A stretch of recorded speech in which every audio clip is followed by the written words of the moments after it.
teórica. Então, hoje a gente encerra o conteúdo, tá? E aguarda semana que vem as provas, tá bom?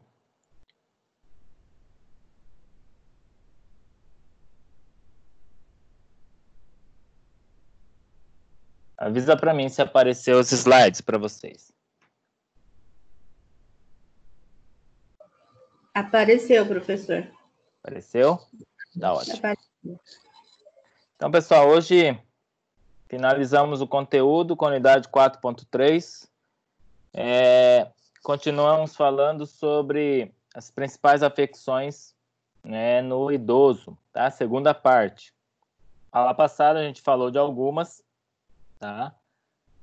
E, né, da atuação da fisioterapia, né, em cada uma dessas afecções, tá?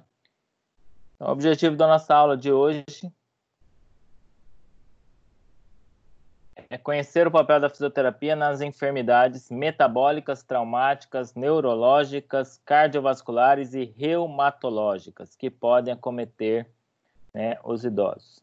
São várias as doenças que podem acometer os idosos. Nós vimos algumas aula passada e hoje a gente continua falando desse grupo que acho que é mais importante, né, que são as metabólicas, traumáticas, neurológicas, cardiovasculares e reumatológicas. São doenças crônicas não transmissíveis, afetam a população em geral e principalmente a população idosa, tá?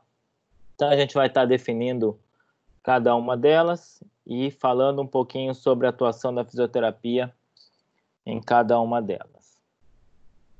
Então, primeiramente, as enfermidades metabólicas, tá? Enfermidades metabólicas, a gente destaca duas principais: diabetes e obesidade. São consideradas as doenças metabólicas mais conhecidas hoje em dia, tá? A atuação da fisioterapia nessas enfermidades metabólicas, então, perpassa por ações que visem alterar o estilo de vida da pessoa idosa.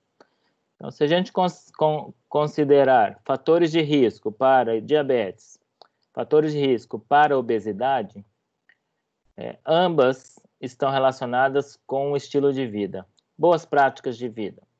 E quando a gente fala de boas práticas de vida, a gente lembra de alimentação saudável e adequada e prática regular de atividade física, tá?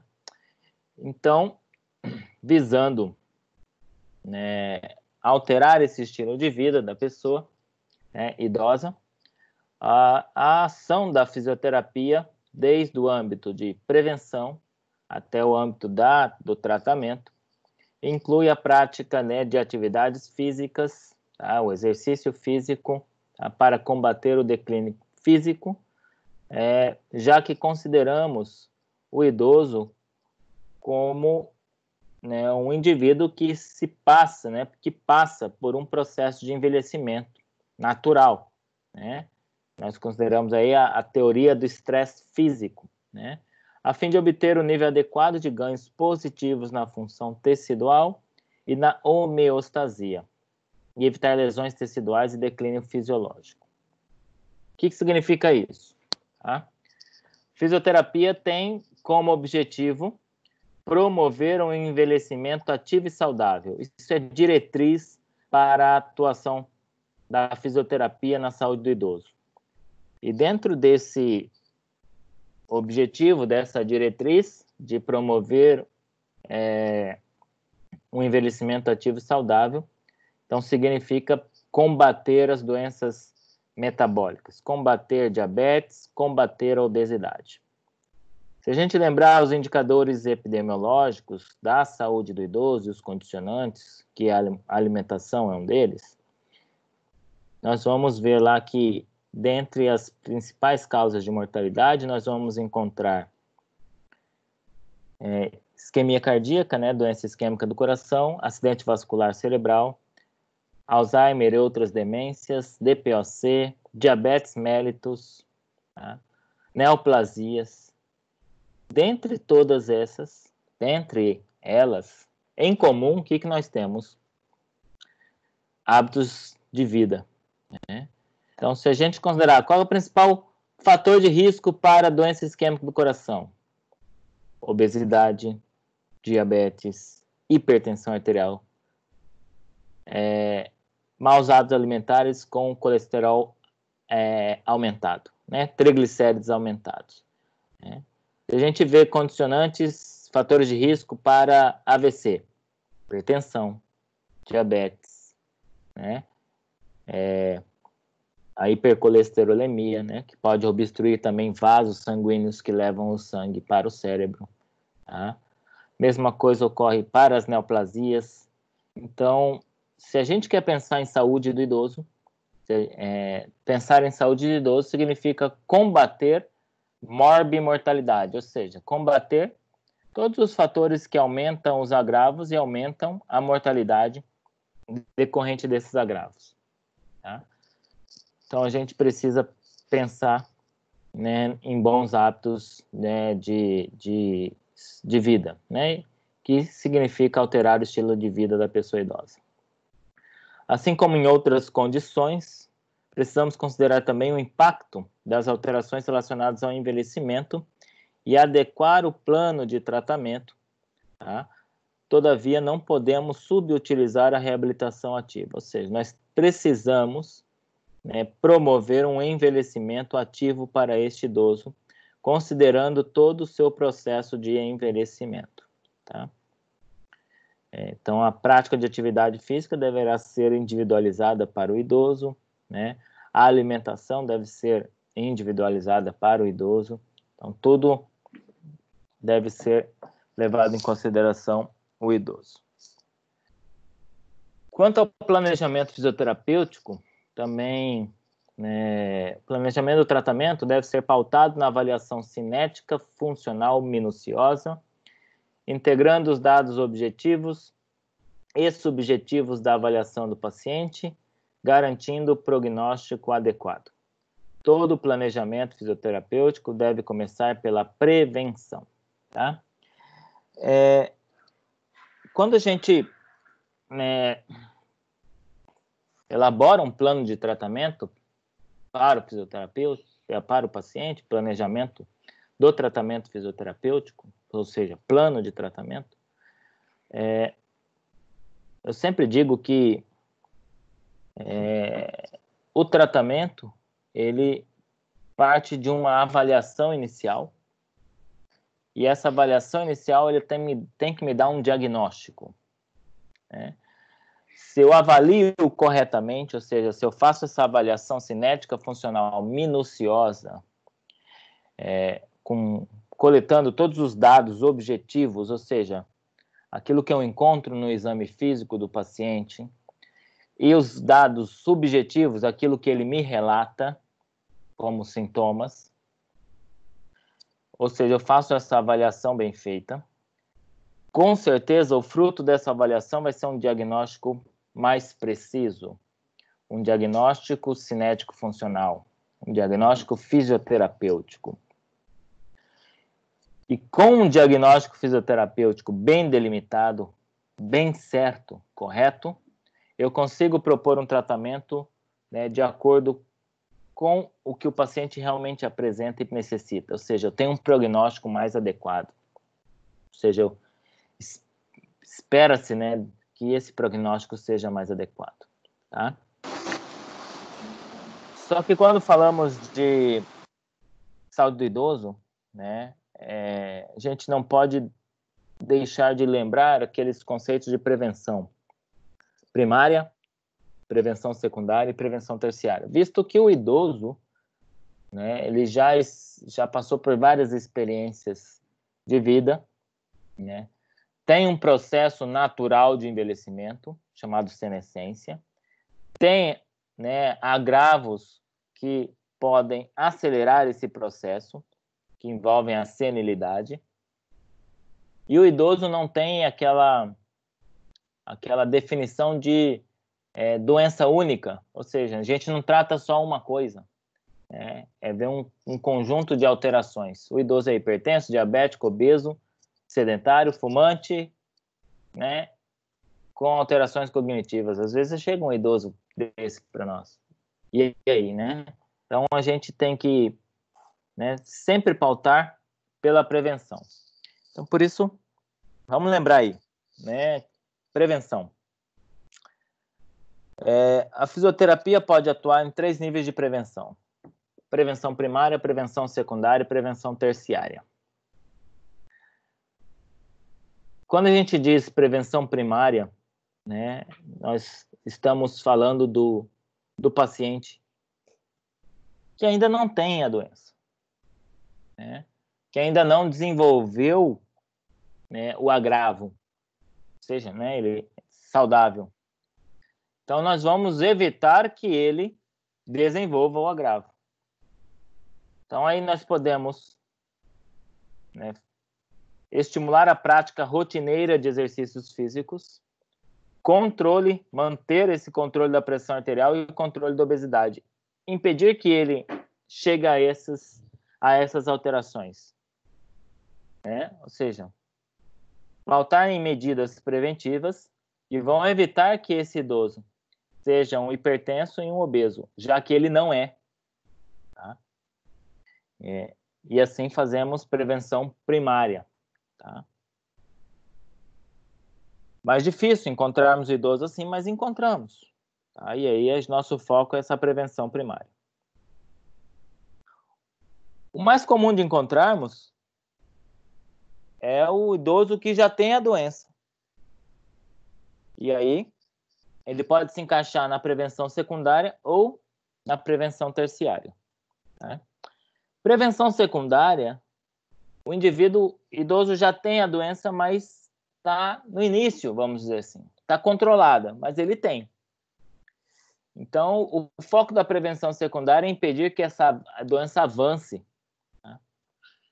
E aí nós temos como medidas, então, o controle da progressão da doença, ou seja, não impedir que ela se progrida. Tá? Melhorar a força muscular por meio da cinesioterapia, melhorar a capacidade aeróbica, realização de treinamento funcional e minimização ou eliminação da dor, caso existir. Ou seja, ele já tem sinais e sintomas decorrentes da doença, só que a gente vai ter como objetivo impedir a progressão dessa doença. Tá? Isso é prevenção secundária. E prevenção terciária, o indivíduo tem a doença e já apresenta sequelas ou complicações decorrentes dessa doença. E nós queremos, né, impedir maiores complicações, e aí entramos nesse sentido com a reabilitação funcional. Ou seja, vamos tentar tratar, curar, né, a alteração funcional. Então, aí a gente trabalha com mobilidade funcional, orientação sobre sinais e sintomas, porque como a pessoa já tem a doença e já tem complicações, ela tem que aprender a conviver com os sinais e sintomas. E vamos fazer a prevenção terciária da deterioração adicional, ou seja, impedir que ocorram maiores complicações decorrentes da doença. Tá?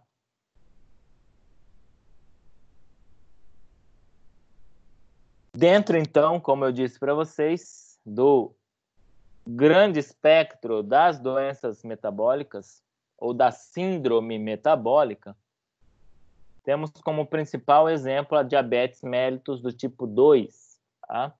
Cujo tratamento ideal, então, ou seja, né, é multiprofissional e a fisioterapia também está incluído nisso. Esse tratamento consiste em mudança de estilo de vida. Tá? Então, a pessoa tem que mudar estilo de vida com relação a hábitos alimentares, práticas de atividade física regular. Então, a gente vê aí, né, uma imagem mostrando idosos praticando atividade física, né, e outra é o controle, né, glicêmico, tá? que pode ser medicamentoso também, porém, né, sabemos que a atividade física, o exercício terapêutico, apresenta bons resultados com relação ao controle glicêmico. E outra medida, então, de tratamento para a síndrome metabólica, né, no caso a diabetes mellitus tipo 2, envolve o controle do peso corporal. Então, a pessoa evitar a obesidade. Então, lembrando, como que a gente controla a obesidade ou monitora a obesidade?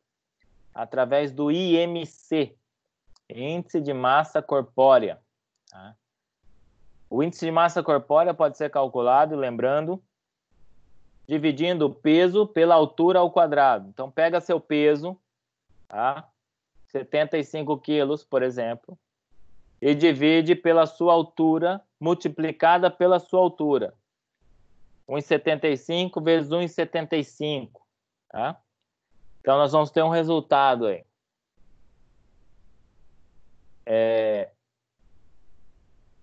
Peso por altura, então quilograma por metro, né? Altura ao quadrado, né? Então, o IMC vai me dar um resultado do peso dividido pela altura ao quadrado em quilograma metro quadrado. Os valores ideais são abaixo de 25, né? Significa que a pessoa está num peso normal, num IMC normal.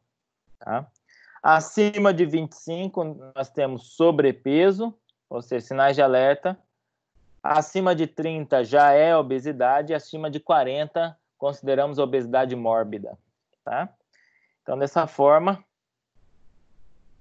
a monitorização, ou seja, a observação do controle de peso corporal, envolvendo o controle do IMC, deve visar aí um IMC abaixo, né, de 25, ideal, né? Ou, né, de certa forma, abaixo de 30, evitando a obesidade. Tá? Então, com relação às enfermidades metabólicas, é isso. Outro grande grupo de disfunções no que acometem o idoso são as enfermidades traumatológicas. Tá? Só um pouquinho, pessoal.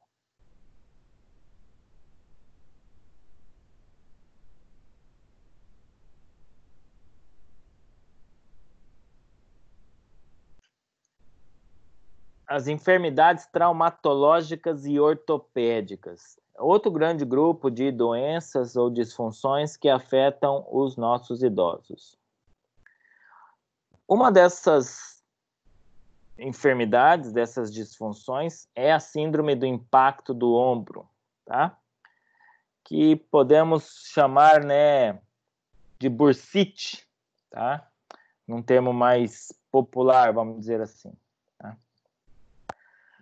É um quadro que leva à dor, né, incapacidade funcional, principalmente ao executar atividades acima de 90 graus de flexão do ombro ou de abdução do ombro, né? Dor, né?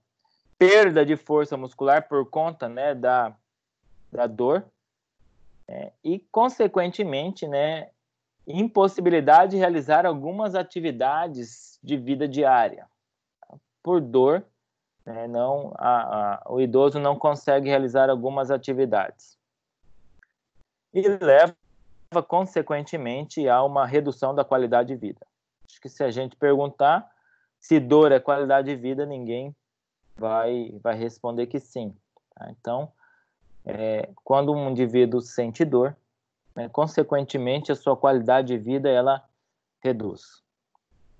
Então, vamos lembrar de aspectos aí, rapidinho, né, aspectos anatômicos. Então, aqui nós temos um desenho esquemático da articulação do ombro, né? Nós temos aqui a cabeça do húmero, né? Nós temos aqui o acrômio, né? E da escápula, tá? tendão do bíceps braquial, tendão do supraespinhoso, tá? E esse espaço, chamado de espaço subacromial, ele possui uma bolsa com líquido que tem a finalidade de amortecer ou absorver impactos, né? Por alguma questão anatômica, esse espaço pode estar alterado, alguma alteração anatômica estrutural envolvendo o acrômio, envolvendo a cabeça do húmero, ou, né, alterações biomecânicas, alterações biomecânicas, né? Um desequilíbrio entre, né, coaptadores da articulação do ombro, visto que ela não é uma articulação estável, né? Olha a articulação, né, da cabeça do húmero com a escápula, né? Não é bem encaixada, ou seja, se não houvessem estabilizadores passivos e ativos, o ombro é uma articulação muito instável, o ombro não ficaria em contato com o tronco, né? Cairia, tá? Então, toda essa estabilização, nós chamamos de estabilizadores transversais e longitudinais, ou coaptadores, que podem ser passivos ou ativos. Ativos são os músculos, passivos é cápsula, são ligamentos, tá? Se há um desequilíbrio entre esses estabilizadores, também pode ocorrer uma redução desse espaço. Então, quando ocorre o movimento, principalmente o movimento de abdução do ombro, tá? Como esse que é o realizado aqui, a cabeça humeral comprime tendão do supraespinhoso e a bursa contra o acrômio, por diminuição do espaço subacromial. Nós chamamos isso de síndrome do impacto subacromial ou, né, síndrome, né, me fugiu o nome, mas síndrome do impacto do ombro, né? Fala impacto subacromial ou do ombro, tá? Isso leva ao quê? Leva a uma inflamação da bursa ou uma inflamação do tendão. Então, nós temos aqui tendinite, né, do supraespinhoso e bursite. Em alguns casos, a severidade leva à ruptura do tendão do supraespinhoso, devido ao processo de senescência que tendões, ligamentos e músculo já sofrem com o envelhecimento, tá? E aí o tratamento deixa de ser conservador, né? E quando há ruptura, e passa a ser cirúrgico, né? Ou seja, né, já há mais um agravante aí para o idoso, tá? A fisioterapia, ela envolve, né, a analgesia para esse paciente, tá? Mas com certeza devolver o equilíbrio, né, principalmente muscular, entre, né, esses grupos musculares, né, que estão causando esse impacto, né? Ou trabalhando com, né, relaxamento da musculatura que está, né, vamos dizer, em espasmo e contribuindo para essa diminuição do impacto, esse aumento do impacto, e fortalecendo grupos musculares que vão favorecer uma melhor coaptação, né, deste ombro, tá? Então, envolve basicamente cinesioterapia e conhecimentos de aspectos biomecânicos. Vocês vão ver mais ainda, né, essas questões biomecânicas, né, com relação a síndrome do impacto do ombro, né, no estágio, né, de ortopedia. Acho que é um dos aspectos, dos temas bastante abordados no quesito estágio, né, supervisionado, tá? Mas seria isso, né? Com relação ao idoso, como eu disse para vocês, impacta muito na funcionalidade dele, né? Porque ele, né, já pode ter um declínio funcional, né, causado pelo próprio envelhecimento e pode ser, então, agravado por essas questões traumatológicas ortopédicas. Outra enfermidade traumatológica ortopédica também acomete os idosos são as lesões meniscais, né? Meniscos, né, são estruturas, né, que favorecem a coaptação do fêmur com a tíbia, né, por conta da superfície articular da tíbia ser rasa, né? Os meniscos ajudam a estabilizar e coaptar melhor, né, a cabeça, né, a extremidade distal do fêmur com o platô tibial, né? O menisco ele também pode sofrer, né, de um processo de envelhecimento, de senescência, e as lesões meniscais podem também acontecer no idoso, tá? E aí nós temos também o impacto funcional importante, essa imagem diz muito, dor, né? Porque é uma articulação de descarga de peso, tá? Então, o paciente idoso pode queixar-se de dor no joelho, incapacidade de locomoção, né? Dor ao andar, dor ao caminhar, edema, né? Mesmo que seja discreto, né? Por ser uma lesão meniscal, mas pode ocorrer, né?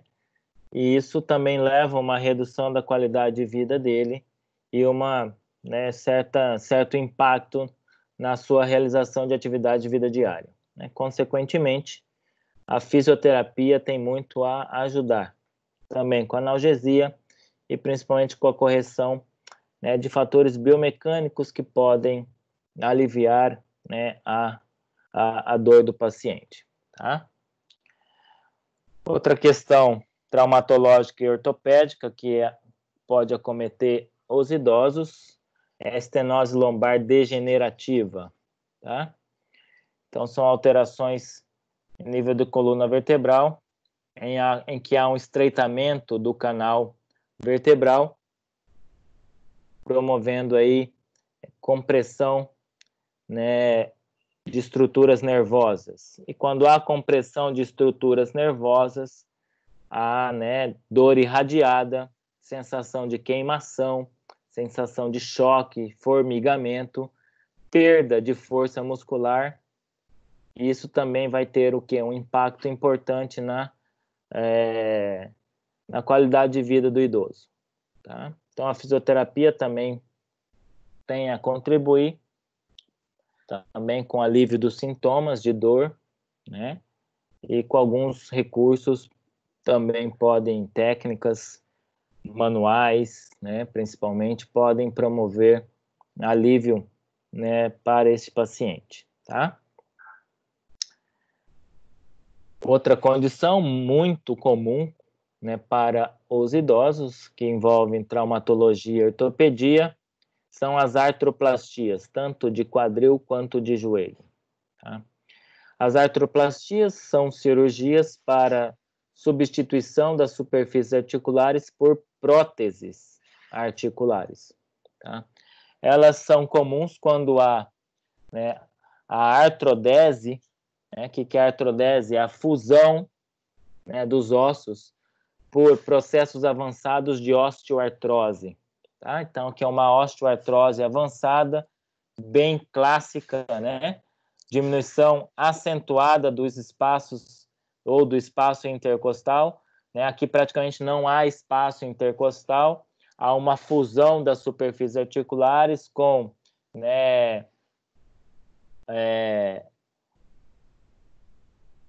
vamos dizer, neoformação óssea subcondral, tá? Né?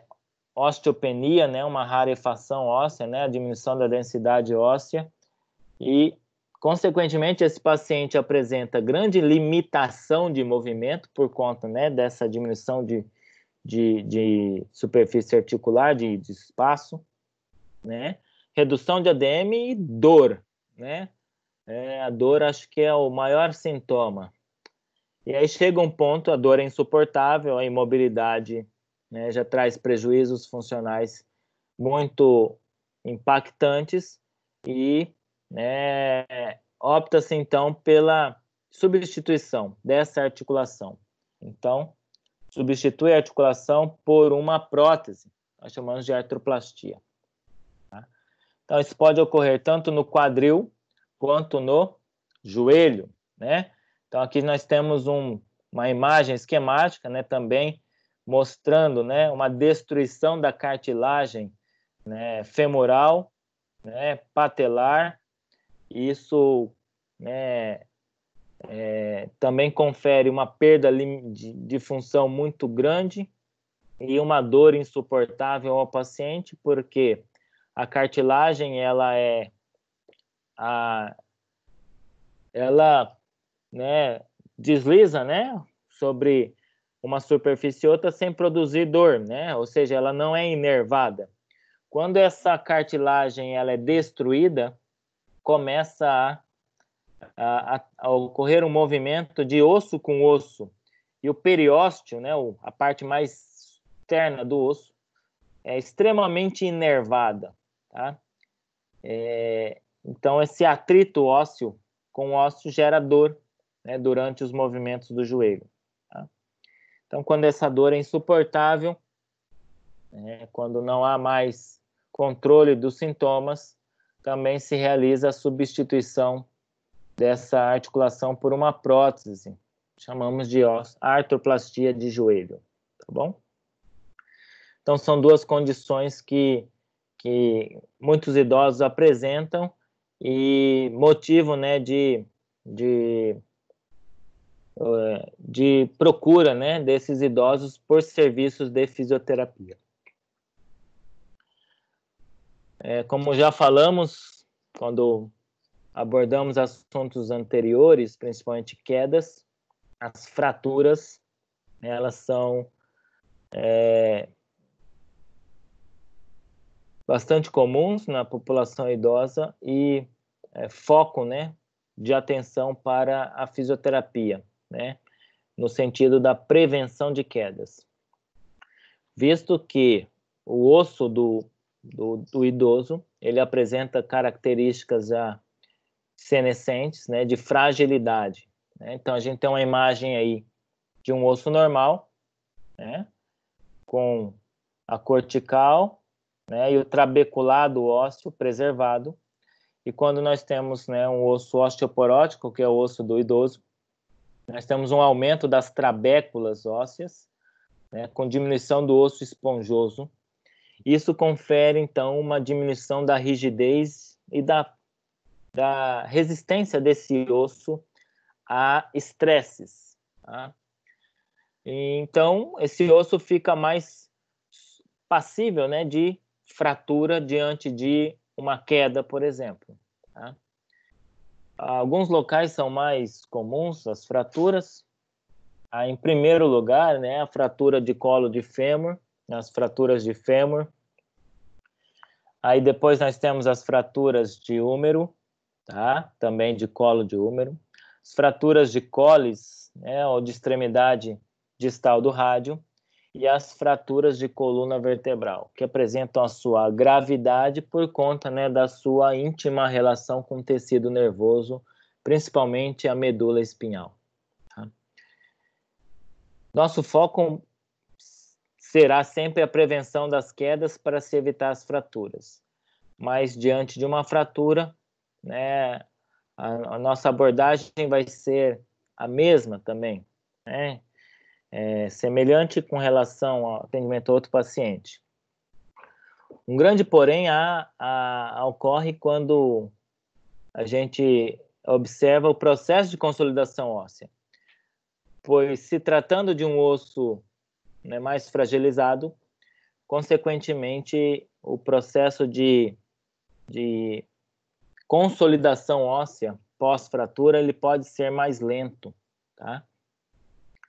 Então, a fisioterapia aí tem um papel legal também, né? Principalmente com relação a recursos eletrotermo, né? O laser, né? Sempre que indicado, tá? Mas o grande foco da nossa atuação será, né, o controle do declínio funcional que essa fratura vai trazer, né? Então, né, a gente tem que respeitar, sim, o processo de consolidação óssea, tá? Porém, né, a gente precisa trabalhar a funcionalidade desse paciente o mais rápido possível, tá?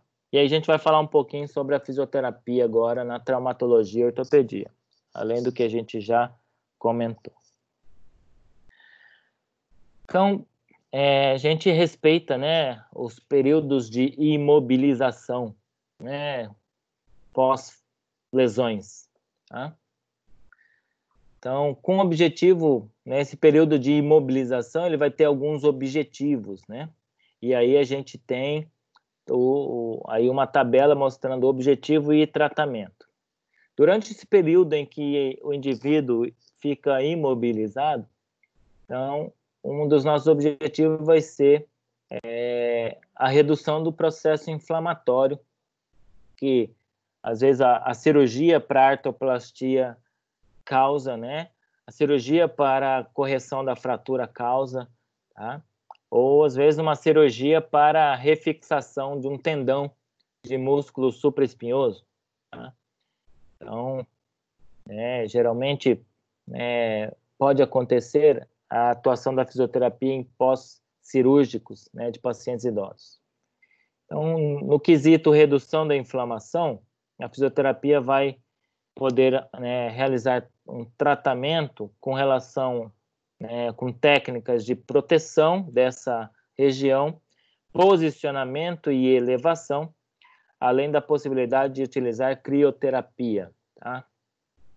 Também chama atenção aí, não está aí, mas, né, vocês também sabem, às vezes mais do que eu, que existem outros recursos eletrotermo que favorecem também a redução da inflamação. Um deles, como eu citei para vocês, é o laser, tá?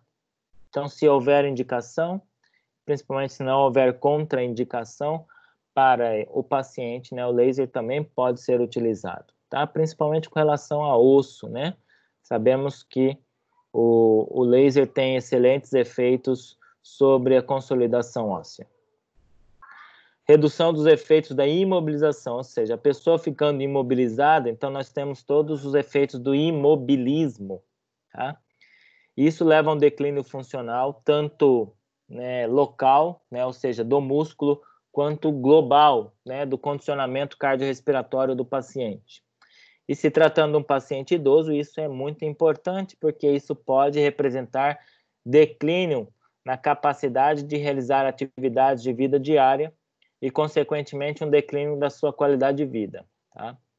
Então, a fisioterapia, né, tem uma participação importante também. Quanto ao tratamento, então, aí podemos citar o uso de contrações musculares intermitentes, cinesioterapia em articulações acima e abaixo da área imobilizada. Tá? Eu lembro muito bem da minha época de estágio, né, um paciente, ele era adulto, não chegava a ser idoso, mas tinha aí tinha acho que por volta de 50 anos. Ele me chegou, né, fui recebê-lo na recepção, e ele usava um fixador externo na tíbia. Quando eu olhei aqueles ferros na tíbia, né, aquele fixador externo, eu falei assim, meu pai, né, o que eu vou fazer com esse paciente? Nunca vi isso na minha vida, um fixador externo. Tá? E uma sequela de fratura cominutiva, né, e ele era tabagista e havia uma dificuldade na consolidação óssea. Né? E eu vi depois que era um paciente muito tranquilo de ser abordado, de ser atendido naquele momento de imobilização, porque era só eu trabalhar articulações adjacentes à fixação. Tá? Se era uma fixação de tíbia, o que significa articulações acima e abaixo da área imobilizada, no caso a tíbia? Eu trabalhar joelho, né, acima, e trabalhar o tornozelo abaixo. Tá? Então, eu comecei a fazer exercícios para fortalecimento de quadríceps isquiotibiais, né, e movimentos, né, de preservação de amplitude de tornozelo, visto que ele tinha, né, a fixação na tíbia. E fazendo essa cinesioterapia em articulações acima e abaixo da área imobilizada, você minimiza a perda de massa muscular e, consequentemente, de força muscular. Tá? Preparando esse paciente melhor para um momento em que, pós-imobilização, você possa fazer um trabalho mais globalizado e aí com um mínimo de perda de força muscular e de massa muscular. Tá? Então, é isso aí que nós estamos falando aí com relação à cinesioterapia em articulações acima e abaixo da área imobilizada. E também, como objetivo, ensinar adaptações funcionais. E aí a gente pode citar a assistência e suporte de deambulação e mobilidade no leito. Tá? Se esse paciente, por exemplo, esse paciente com um fixador externo, ele pode, né, conseguir marcha através de dispositivos auxiliares, sejam, dependendo da capacidade funcional do paciente, uma muleta, uma bengala, ou se a limitação for maior, um andador. Tá? Então, a gente pode produzir para esse paciente deambulação com, né, um dispositivo auxiliar.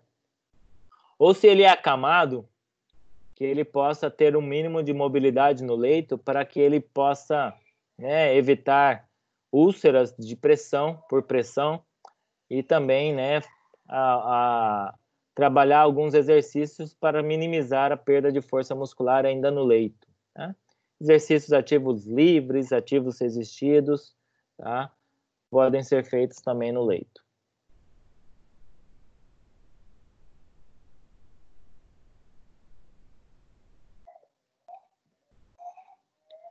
Agora, considerando período de pós-imobilização, com o objetivo de reduzir a restrição articular, podemos fazer aí, citar a cinesioterapia para ADM passiva e ativa assistida, né, como, por exemplo, na facilitação neuromuscular proprioceptiva, tá? Então, nós vamos ensinar o movimento novamente para o paciente. E o método Cabot pode ser um método utilizado, porque utiliza, né, de todos os tipos de contração muscular e algumas técnicas de iniciação rítmica, por exemplo, para iniciar um movimento que está, né, com ADM reduzida, né, pelo período de imobilização. Reduzir a perda de força muscular, né, cinesioterapia para fortalecimento isométrico e ativo resistido com carga progressiva. Tá? Só cuidado com exercícios isométricos, principalmente com idosos hipertensos, tá? Porque o exercício isométrico ele aumenta o débito cardíaco, né, sem promover, né, alterações de, vamos dizer, de revascularização muscular, ou seja, o impacto da pós-carga para o coração é maior, e se tratando de um idoso hipertenso, isso pode trazer aumentos da pressão arterial diastólica indesejáveis. E então, né, quando for realizar exercícios isométricos em pacientes hipertensos, idosos no caso, né, muita atenção e muita monitorização com relação à pressão arterial. Tá? Recuperar a resistência muscular através de cinesioterapia com fortalecimentos concêntricos e excêntricos, com baixa carga e grande número de repetições. Então, quando a gente fala, né, de resistência, né, falamos em séries com alto número de repetições com baixa, né, carga. Não trabalhamos potência, mas sim resistência. Diminuir a perda de flexibilidade dos tecidos musculares e periarticulares através, né, dos alongamentos. Tá? Diminuir a perda proprioceptiva, né, cinesioterapia com exercícios de coordenação, equilíbrio e pliometria. Tá? Exercícios com cadeia cinética fechada, né, exercícios, né, que estimulam, né, o equilíbrio, coordenação, dispositivos que promovem desestabilização, como pranchas de equilíbrio, buzu, né, e aí nós temos vários recursos, né, disponíveis, tá?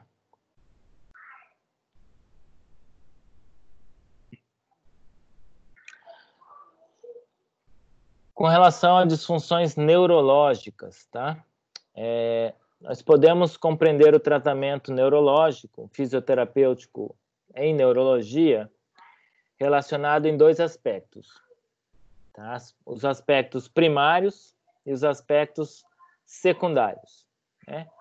Os aspectos primários, então, envolvem um tratamento fisioterapêutico preventivo para quedas e suas consequências. Então, já sabemos que todo o processo de senescência, ou seja, de envelhecimento natural do ser humano, envolve também o envelhecimento, né, do sistema nervoso, tá? E aí nós temos algumas alterações fisiológicas, né, do envelhecimento do sistema nervoso, que é, por exemplo, a diminuição do tamanho cerebral, né? Diminuição das funções vestibulares, diminuição da acuidade visual, da acuidade auditiva. Isso são várias fontes sensoriais que permitem, né, o paciente a ter uma boa propriocepção, uma boa percepção do seu corpo no espaço e, consequentemente, menor risco de quedas.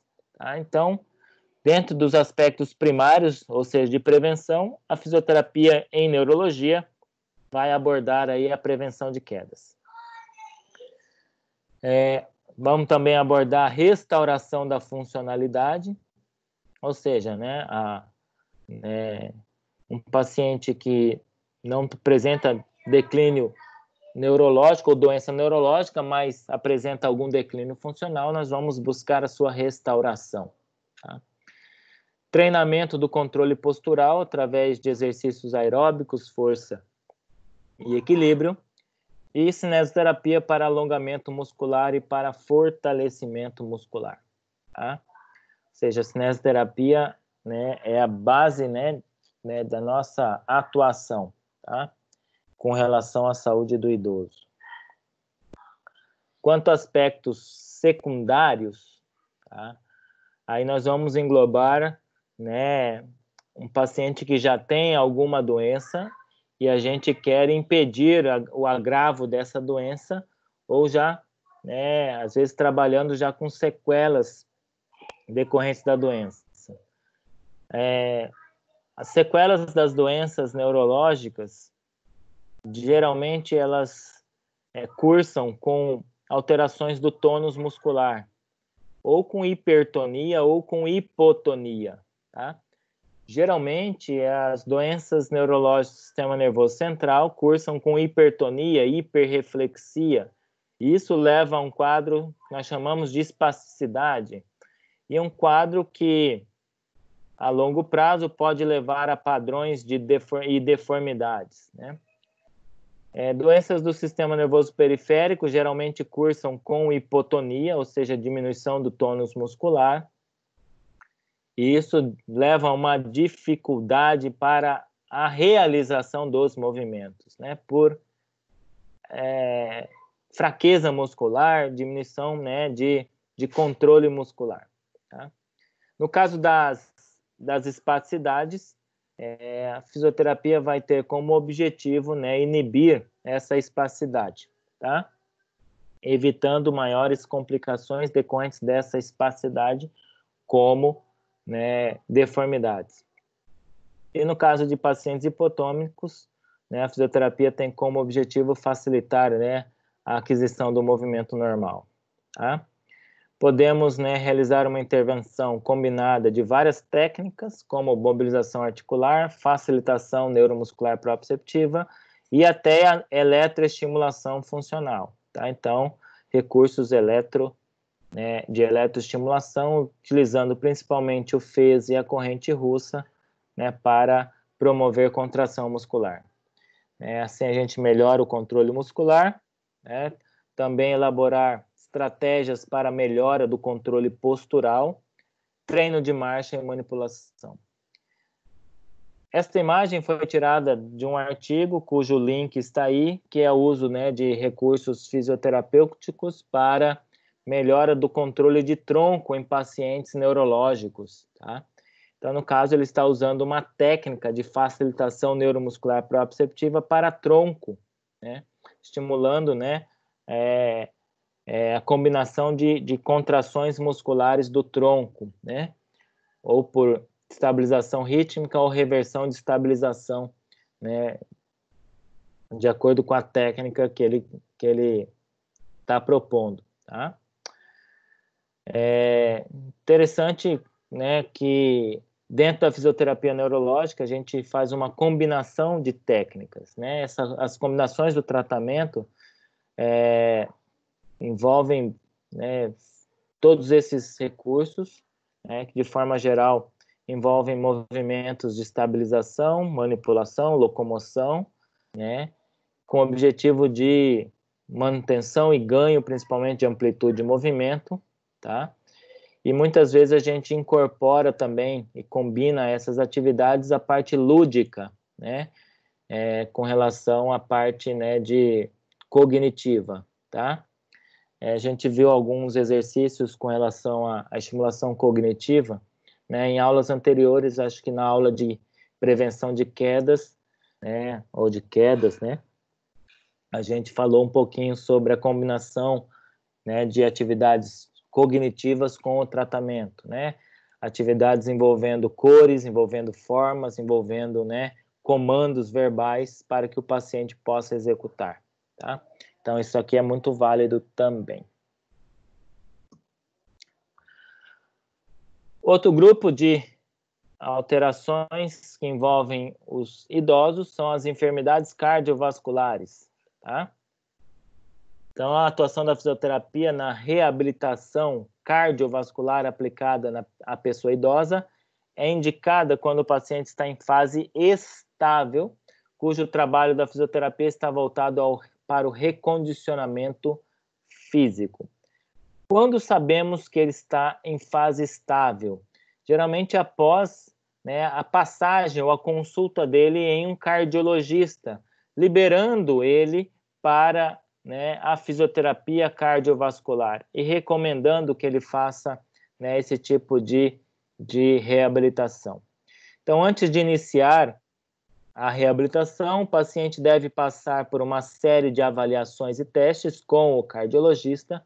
Um desses testes é o teste ergométrico, em que, né, nós temos uma imagem aí, o paciente em uma esteira com monitorização de pressão arterial e monitorização eletrocardiográfica. Nós observamos, né, se ele tem se esse paciente é um paciente com fator de risco à isquemia miocárdica durante, né, a atividade física.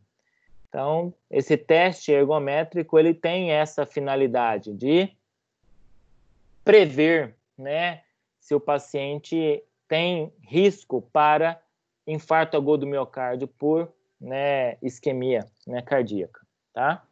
Então, se ele tem um teste ergométrico normal, então esse paciente pode ser encaminhado para a reabilitação cardiovascular, né, com o fisioterapeuta. Né, os cuidados especiais, né, devem existir para pacientes idosos na reabilitação cardíaca, tá? Controle da dispneia, né? A avaliação se não há estertores em bases pulmonares, o que pode indicar congestão pulmonar, e essa congestão pulmonar pode ser causada por uma insuficiência cardíaca descompensada, e aí essa insuficiência cardíaca descompensada contraindica esse paciente a realizar exercícios até a compensação do quadro. Fraqueza profunda, ou seja, né, o paciente com fraqueza profunda, né, nós não vamos conseguir ter grandes ganhos com ele precisa, né, ter um diagnóstico dessa fraqueza, né, e para que a gente possa submetê-lo à reabilitação. Alteração mental aguda com confusão, para que ele possa entender, né, o processo de reabilitação, tá? Não adianta nada a atividade física se não há mudança de hábitos alimentares, de estilo de vida, tá? Então, edema pulmonar, embolia arterial, né, são complicações, insuficiência renal progressiva, agitação e sonolência, tá? Então, todos esses itens são adversidades clínicas que podem, não digo contraindicar absolutamente, mas limitar, né, a reabilitação cardiovascular do paciente, tá? Como que a gente realiza a reabilitação cardiovascular de um paciente idoso? Tá? Geralmente, o programa de reabilitação cardiovascular do idoso considera as particularidades de cada paciente, tá? Visando trabalhar em torno de uma frequência cardíaca alvo para o paciente. Ou seja, né, a gente já aprendeu isso em outras disciplinas, né, o índice de treinamento ou frequência cardíaca de exercício através da fórmula de Carbonen, tá? E a fórmula de Carbonen, ela utiliza, né, como variável, né, a idade do paciente. Então, é individualizado com relação à idade. Além da idade, é individualizado com relação à frequência cardíaca de repouso que essa pessoa apresenta antes do exercício. E o que a gente, então, realiza? Considerando, então, a idade do paciente, a frequência cardíaca de repouso, nós vamos trabalhar com uma frequência cardíaca alvo, né, de 60% a 80% da frequência cardíaca máxima, ou seja, né, com intensidade de treinamento de 60% a 80%. Recomenda-se duração de 10 a 12 semanas de reabilitação, que varia de 3 a 5 vezes por semana, com duração de 20 a 30 minutos. Então, esse paciente é submetido por um período aí de pelo menos 3 meses, né, de reabilitação cardiovascular, até 12 semanas. Tá? A cada sessão, o paciente idoso inicia com leve aquecimento. E a gente pode fazer esse aquecimento como? Através de pequenas caminhadas, através de exercícios com membros superiores ou exercícios com membros inferiores. Tá? O acompanhamento da frequência cardíaca e da pressão arterial deve ser feito no aquecimento e durante os exercícios na esteira ou na bicicleta ergométrica. Ou seja, durante a atividade, a gente realiza, né, toda a monitorização, como a gente vê aí na imagem, da frequência cardíaca e da pressão arterial. Tá? Podemos utilizar a bicicleta ergométrica ou a esteira como recurso de tratamento para os nossos pacientes, tá?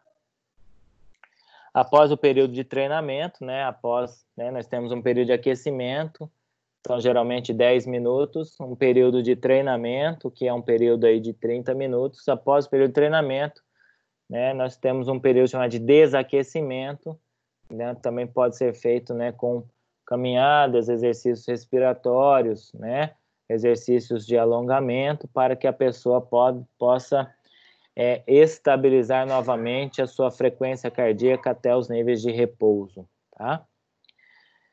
Lembrando, né, que falar de reabilitação cardiovascular, nós estamos falando, né, de princípios da reabilitação cardiovascular, né? Ou seja, né, deve haver sobrecarga ao sistema cardiovascular para que ocorra reabilitação cardiovascular, tá? Por que esse treinamento é tão longo, às vezes, né, 12 semanas? Né, porque existe o princípio da reversibilidade. Se você não mantém o treinamento, você perde aquilo que você ganhou. Ou seja, todas as alterações que você conseguiu, elas podem ser revertidas. Ou seja, o princípio da reversibilidade. Tá?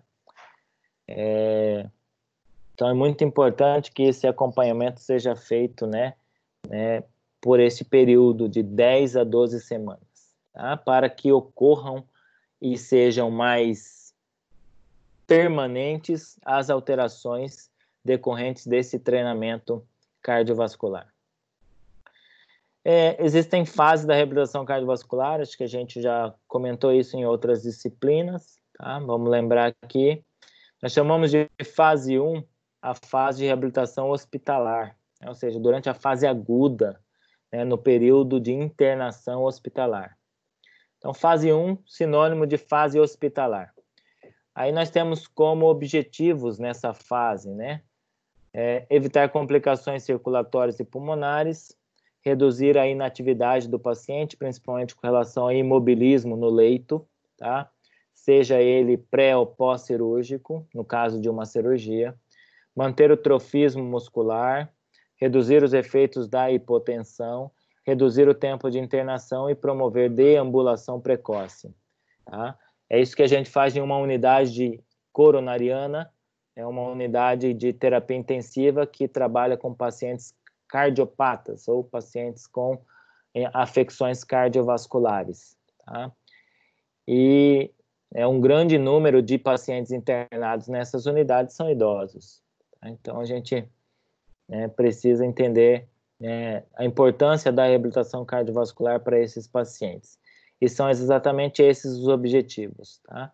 A gente diminuir totalmente o impacto do imobilismo, das alterações promovidas pela cirurgia, no caso, se houver cirurgia, a esse paciente cardiopata. Na fase 2, chamada de fase de convalescença, tá? No período de convalescença, né, o organismo da pessoa não está doente, tá? Entretanto, também não se encontra totalmente recuperado.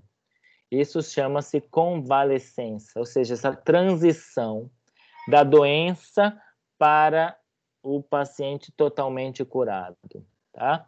Então, a convalescença é entendida como uma fase de transição entre a enfermidade e a total recuperação e cura.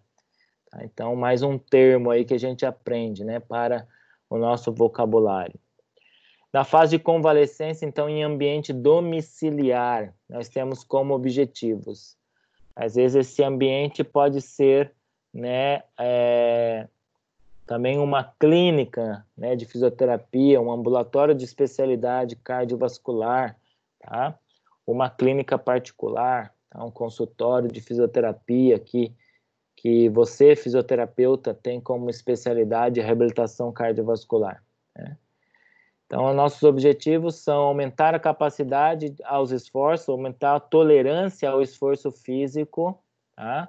Trabalhar a musculatura respiratória, ou seja, fornecer um condicionamento cardiorrespiratório capaz de garantir ao paciente toda a demanda que ele necessita para executar suas atividades de vida diária e assim ter uma boa qualidade de vida. Assegurar a continuidade do programa, ou seja, esse paciente, pelo princípio da reversibilidade, ele perder, às vezes, o condicionamento cardiovascular que ele recuperou por um breve período de treinamento, de tratamento. Então, a fisioterapia deve ser continuada, tá? Eu digo para os pacientes lá do hospital, enquanto a gente fazia estágio, né, no Hospital Geral, para o Hospital Geral é referência para cirurgia cardíaca no SUS, tá? Então, muitos pacientes idosos, a gente chegava para eles e falava assim, ó, às vezes ele perguntava, por quanto tempo eu tenho que fazer fisioterapia? Eu falei assim, ó, pro resto da vida, tá? Porque, exatamente, né, tratar de mudança de estilo de vida significa adotar atividade física regular para o resto da vida. Então, a fisioterapia vai, por um tempo, fazer essa atividade física é supervisionada, né? Que é o que nós falamos, né, de fase 1, fase 2 e fase 3, né? Quando chega na fase 4, é a fase não supervisionada, ou seja, esse paciente ele vai continuar fazendo sua atividade física regular, porém sem a supervisão direta de um profissional fisioterapeuta, tá? Então é para o resto da vida mesmo que ele tem que mudar o seu estilo de vida, tá? Avaliar as cargas de trabalho leve a moderada, tá? Ou seja, né, esse paciente tem que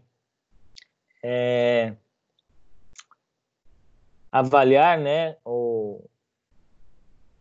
as suas atividades de vida diária, né, para você ver se a sua capacidade funcional é adequada para realizar toda a sua demanda, seu trabalho, tá? Criar hábitos saudáveis, alimentares, prática de atividade física regular e controle de peso. Educar o paciente quanto ao controle dos fatores de risco, tá? Como eu falei para vocês. Controlar a pressão arterial, controlar o peso, realizar alimentação adequada e saudável e prática de atividade física regular, tá?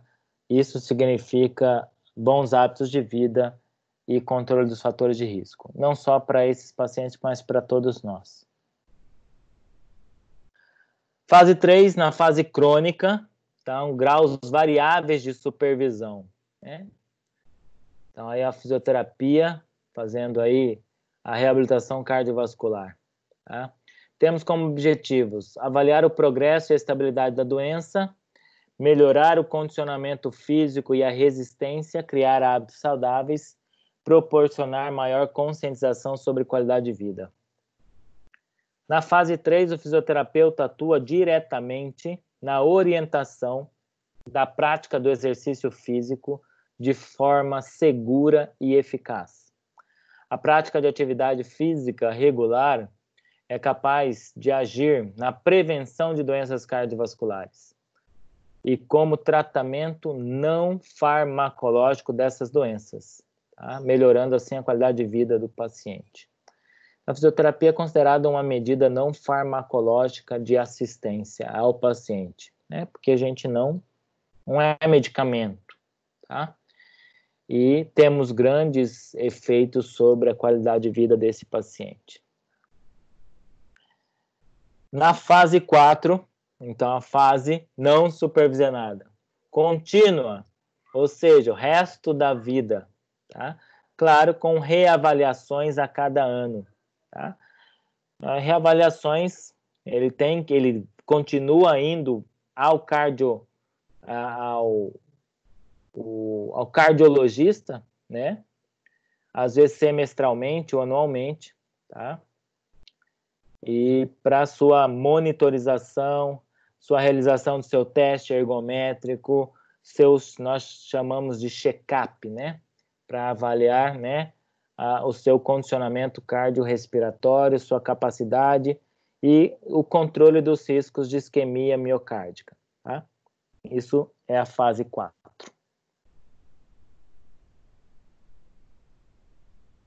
E outra, finalizando, né, nossos grupos de doenças de hoje, né, de disfunções, nós temos as doenças reumáticas, tá?